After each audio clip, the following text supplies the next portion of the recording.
Ada juga Zuhair bin Abi Sulma yang memegang dedaunan pohon yang menghijau setelah dahulu kering dan mati sambil berkata, andai saja bukan karena cacian orang-orang Arab, tentu aku beriman bahwa yang menghidupkanmu setelah dahulu engkau kering kelak juga akan menghidupkan tulang belulang yang sudah luluh lantak.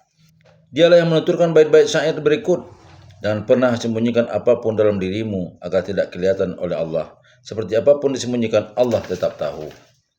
Dan masih banyak lagi orang-orang seperti mereka ini. Namun apa boleh buat, yang mereka miliki hanya sebatas kerinduan akan kebenaran dan intuisi untuk serangkaian tujuan tidak mampu mereka gapai. Tak seorang pun di antara mereka ini diberi manhaj sempurna, di mana siapapun bisa diseru menuju manhaj tersebut. Satu persatu mereka muncul dalam rentang waktu yang cukup lama. Sementara itu mereka yang muncul menjelang diutusnya Rasulullah SAW, kendati pun tidak berbeda dengan cara pendahulunya yang tidak memiliki manhaj yang jelas dan rinci. Impian-impian mereka tentang hakikat ruhani yang menyita pikiran dan perhatian jauh lebih jelas dan terang. Di antara mereka tercatat nama Abu Qais bin Anas yang menjauhkan diri dari kaum Quraisy dan segala berhala-berhalanya, membuat masjid di dalam rumah yang tidak boleh dimasuki wanita haid ataupun orang junub, dan menyatakan aku menyembah Rabb Ibrahim. Ia diberi karunia umur panjang hingga Nabi SAW diutus lalu masuk Islam bersama beliau. Ada 3 orang di mana kekuatan-kekuatan firasat akan munculnya agama baru terasa kuat dalam dirinya. Qus bin Sa'id al-Iyadi, Zaid bin Amir bin Nufail, Warakah bin Naufal. Unsur-unsur hati mereka terpatri menganut agama Ibrahim. Dari hati mereka nan patuh mengalir kalimat-kalimat tauhid, bak angin sepoi musim semi di tengah teriknya paganisme nan panas membakar mereka. Berdendang menantikan Nabi yang akan muncul. Mereka menyampaikan berita gembira fajar tidak lama lagi akan segera terbit. Mereka memberitahukan agama baru yang akan datang, agama yang akan mengembalikan panji Allah ke tempat semula dan meratakan berhala-berhala dengan tanah. Mereka-mereka inilah yang lama ditemani Abu Bakar. Tutur kata mereka yang lembut dan mengesarkan keimanan ia dengarkan dengan baik. Lantunan-lantunan kata mereka nan lembut membuatnya mabuk kepayang. Dengan kasidah-kasidah yang mereka dendangkan ia berjalan. Di balik cahaya hikmah mereka nan kuat, petunjuk mereka nan kokoh, ruhaninya nan suci, menatap pawai nubuah yang akan datang. Ia menanti dengan pasti, mempersiapkan diri untuk menyongsong hari-hari petunjuk dan keyakinan. Mari kita mulai perjalanan bersama pribadi agung ini. Pribadi yang memiliki kedudukan terpandang di tengah-tengah kaumnya ini, membuatnya patut dan layak karena kecakapan dan keturunan ningrat yang ia miliki. Namun dalam dirinya terdapat sebuah keraguan memburat tentang keraguan dalam hati yang hari demi hari kian menjauhkannya dari paganisme dan kesesatan kaumnya. Suatu ketika ia melintas dekat orang-orang yang berkeliling di sekitar berhala-berhala mereka, berlutut di hadapan berhala-berhala hingga awan kesedihan menyelimuti wajahnya. Ia pun bertanya dalam hati, mungkinkah tindakan seperti ini benar dan berada di atas petunjuk? Orang-orang yang bisa melihat, mendengar, dan punya akal bersungkur sujud di hadapan batu tertata rapi yang tidak bisa mendengar, melihat maupun berkata. Ia kemudian menuturkan bait-bait syair Zaid bin Amir bin Nufail. Satu Tuhan ataukah 1000 Tuhan yang aku anut? Kalaulah segala persoalan terpecah belah, pertanyaan kian menyeruak, keresahan kian menyesaki jiwa, penantian lama melukai sosok yang senantiasa kembali kepada Rabbnya ini. Sosok yang mempercepat langkah untuk mengetahui kebenaran dengan dipenuhi keinginan untuk memberikan perubahan dan kerinduan akan kalimat Allah yang akan memutuskan perkara yang diperselisihkan banyak orang ketika kalimat itu tiba nantinya. Kerinduan mendorongnya untuk mendekati mereka yang memiliki ilmu tentang Alkitab. Mereka yang hidup di tengah-tengah memori-memori akidah yang telah punah yang dulu kala pernah diserukan kekasih Allah Ibrahim di tempat ini. Mereka sibuk memikirkan akhir perjalanan manusia, lalu dengan lantang menyampaikan akidah kebangkitan dan pembalasan. Mereka yang membersihkan hati mereka dari segala loyalitas terhadap berhala dan beriman kepada Rabb Ibrahim. Mereka yang membolak-balikan wajah ke langit, dan dari mulut mereka keluar kata-kata bak mimpi bahagia.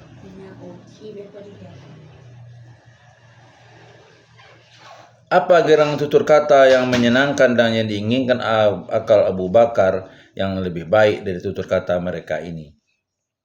Ketika menangkap tutur kata mereka, dengungan kebenaran berbunyi di dalam hatinya. Ia mengikuti kata-kata itu layaknya burung yang dahaga mencari setes air dan embun. Begitulah Abu Bakar. Dia selalu merasa senang setiap kali ada kesempatan untuk duduk bersama golongan orang-orang soleh ini.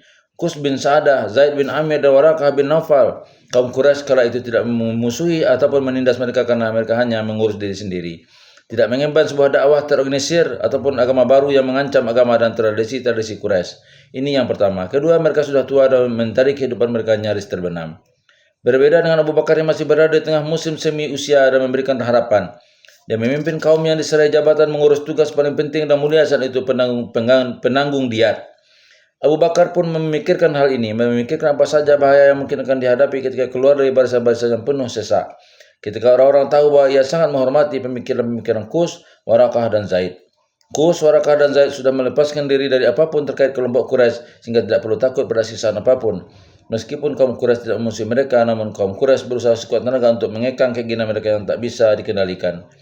Setiap kali suara Zaid bin Amir ia paling vokal di antara ketiga kawannya bersuara, kaum Quraisy pun membujuk kerabatnya Khattab bin Nawfal, lalu rumahnya disegel. Ia ditahan untuk bertemu publik.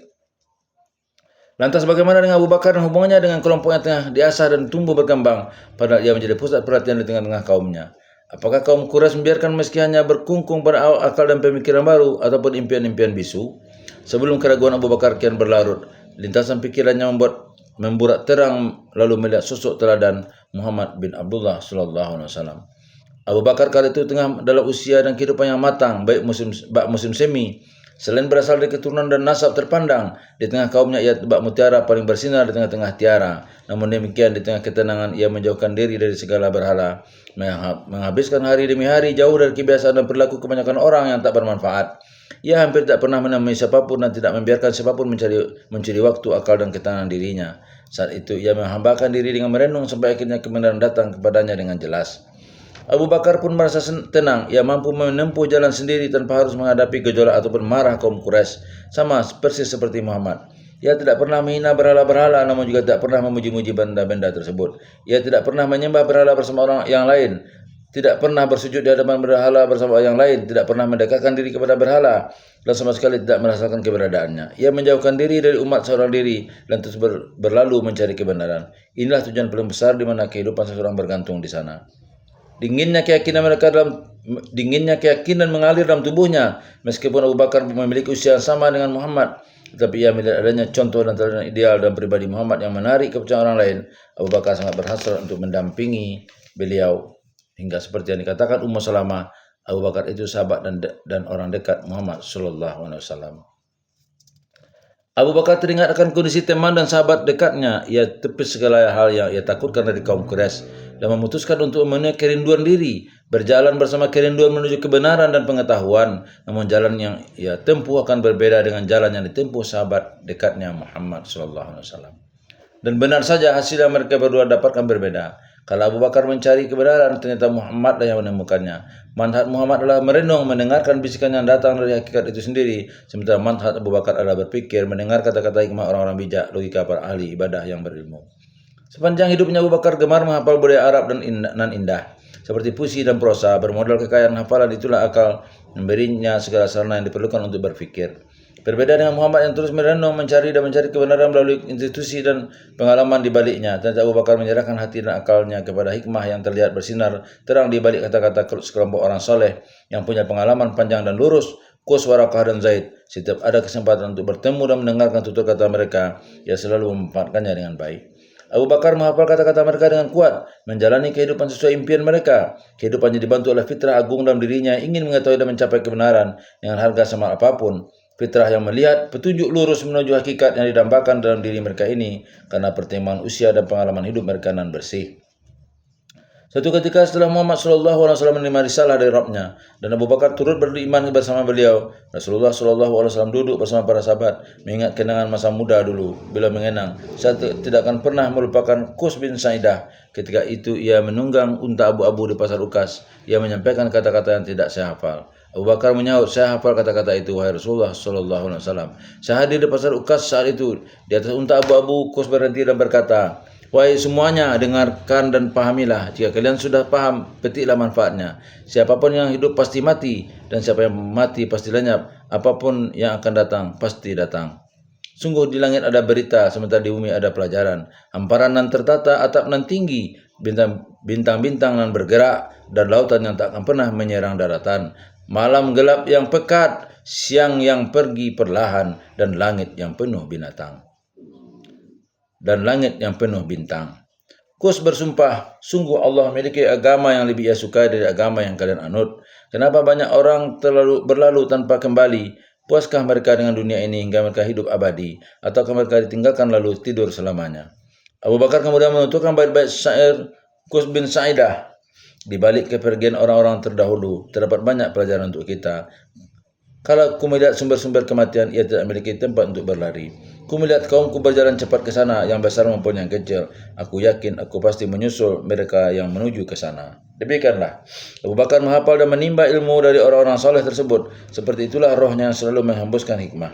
Betapa senang dan bahagia Abu Bakar kalau melihat Zaid bin Amir bin Nufail di tengah wibawa ubannya, menyandarkan punggung ke Ka'bah dan menyeru semua orang, "Wahai kaum Quraisy, demi zat yang jiwaku berada di tangannya, di antara kalian tak seorang pun kini memeluk agama Ibrahim selain aku. Sungguh aku mengikuti agama Ibrahim dan Ismail sepeninggalnya. Dan sungguh aku tengah menantikan seorang nabi dari keturunan Ismail, namun sepertinya aku tidak akan berjumpa dengannya." Ia kemudian menatap Amir bin Rabi'ah dan memanggilnya, "Wahai Amir bin Rabi'ah, jika umurmu panjang, sampaikanlah salamku kepadanya." Abu Bakar kian tenang dan aman setiap kali melihat Zaid bin Amir menerobos barisan orang-orang yang berkumpul di sekitar Ka'bah, dan dengan tanpa persiapan ia mengatakan dengan suara lantang, "Aku penuhi panggilanmu dengan sebenarnya untuk mengabdikan diri dan mengampai keluhuran. Aku berlindung kepada zat yang Ibrahim berlindung kepadanya. Aku berserah diri kepada zat yang bumi dengan kandungan bebatuan berat berserah diri kepadanya.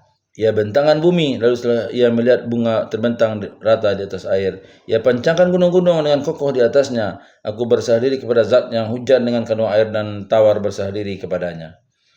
Abu Bakar kemudian berkata dalam hati, "Demi Rabb Ibrahim, inilah kebenaran itu. Namun bagaimana dan kapan kami bisa menganutnya dengan yakin?"